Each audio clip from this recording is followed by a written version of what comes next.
الذكر الحكيم تتلوها على مسامعكم الطاهرة التلميذة المتميزة آية عباسي.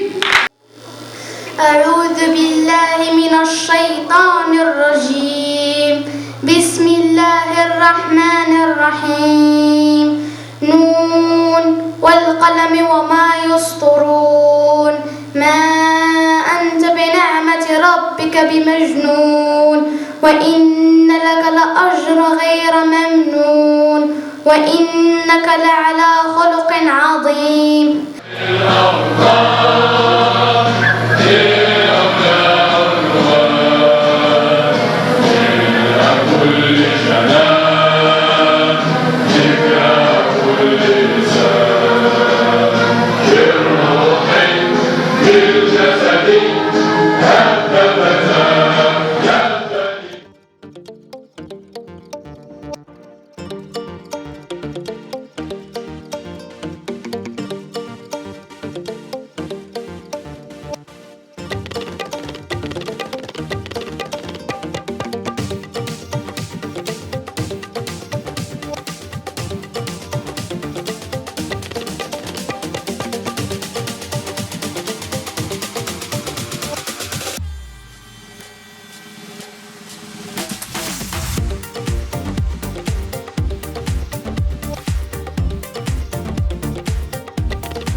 يلا لي من هنا حب قلبي وفعيني حشلني كل نهار اللي كانت تبغيني.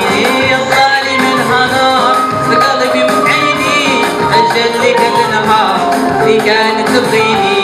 انا وحدي فضل ما ريتي لهيني في عيون جيتا ما هو حد تجيني.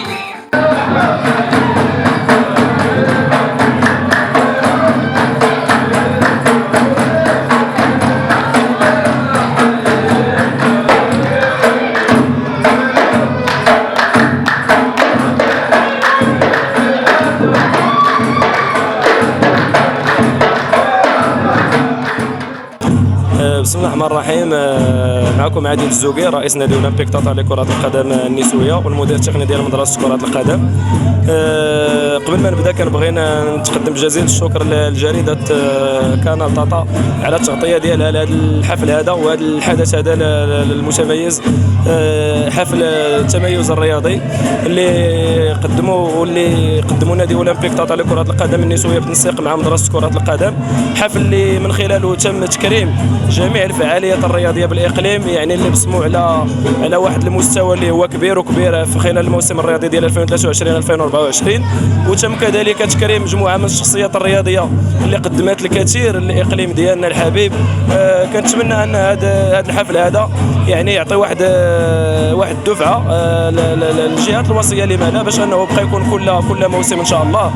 وكنشكر اولياء الامور ديال المنخرطين ديال مدرسه كره القدم ديال اولمبيك طاطا على الحضور ديالهم وعلى المساهمه ديالهم في انجاح هذا الحفل هذا. كما كنوجه جزيل الشكر للمنخرطين ديال النادي والمكتب المسير يعني والاداره التقنيه ديال مدرسه كره القدم ديال نادي اولمبيك طاطا بالاضافه للشخصيات يعني والفعاليات الرياضيه اللي لبات الدعوه وحضرت معنا لهذا الحفل هذا. كنتقدم لهم جزيل الشكر. كذلك كنشكر السلطات المحليه وكنشكر المجالس المنتخبه وكنشكر جميع الشركاء بدون استثناء على المسانده ديالهم والمساهمه ديالهم في انجاح هذا الحفل هذا وفي انجاح يعني جميع المحافل الرياضيه بالاقليم. وكنتمناو من الله تعالى مستقبلا يعني انه يكون دعم ليه هو كبير وكبير للانديه التطاويه والنادي اولمبيك طاطا لكره القدم خاصه باش اننا ان شاء الله نشوفوه في رتب عاليه وعاليه. لما لا ان شاء الله نشوفوه في القسم الوطني الثاني نخبه ولما لا القسم الاول. عندنا طاقات، عندنا مواهب كرويه اللي كيستحقوا الافضل دائما. وشكرا جزيلا لكم.